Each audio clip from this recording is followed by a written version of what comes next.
Hello wonderful people and welcome. Today's video is a real treat for everyone who likes botanical art and mushrooms, because clearly I'm going to paint one today and the story it has is a deadly one.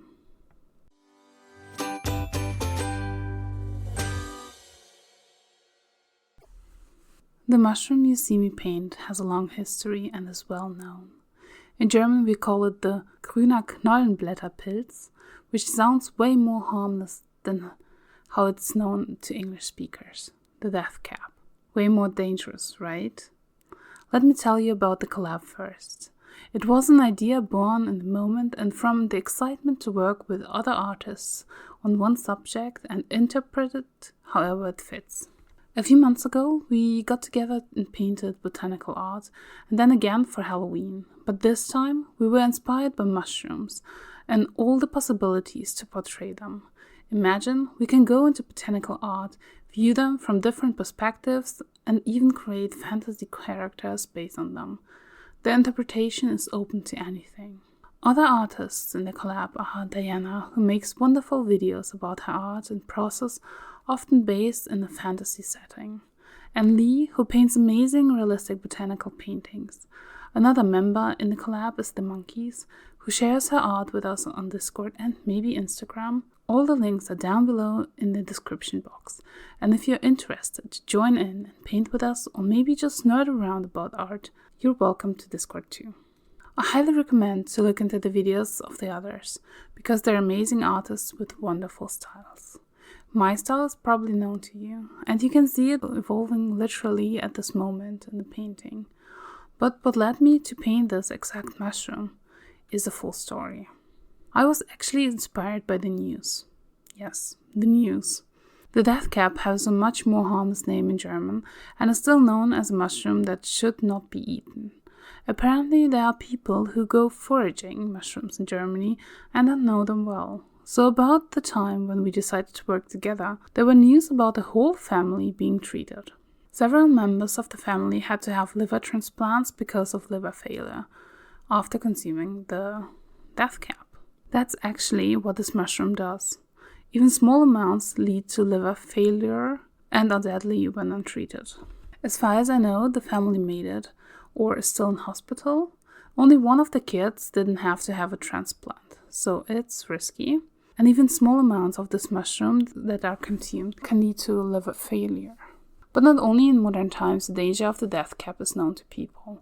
The delayed reaction and showing of poisoning symptoms made it into a murder weapon. And because the visible reaction is delayed, it was and is pretty difficult to accuse someone specific of murder. The only hint people now and then have is to ask whether mushrooms have been eaten. So historically we know some people who died after eating mushrooms. Was it because they were poisoned with them? According to several historians, there is no evidence to this particular mushroom being at fault for certain deaths that it's accused of. But it is also known that the death cap or its extract was indeed used to poison people. And before liver transplants were a possibility, the result of its consumption was inevitably death. They're often consumed by mistake, because foraging is a thing, and while collecting mushrooms, they can be mistaken for several other mushrooms that are edible. Sometimes they even grow in the same area as the edible twins.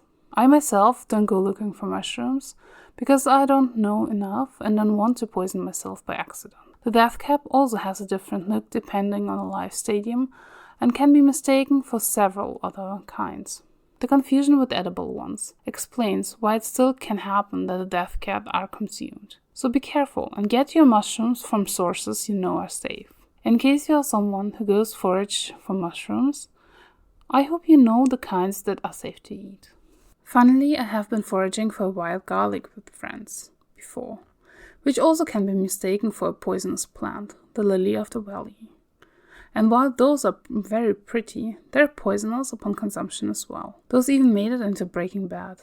And now I wonder whether the death cap made it into any shows.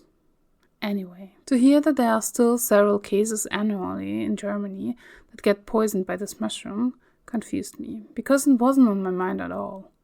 Knowing about its existence and use in history kind of led to the belief that they're not consumed anymore, at least not as often, and I didn't even think about accidents and mistakes. So reading about official numbers of death cap poisoning was a new one to me. Are they known where you live? And do you have a statistic about the death cap poisoning too where you live? I'm curious. Still, I enjoyed painting it and trying to show the appearance of different states of growth in one piece. And while I tried to be detailed with the mushroom itself, the surroundings were painted loose with a hint of whimsy. I added colors as I went on and layered the colors carefully until I achieved the depth, texture and saturation I desired.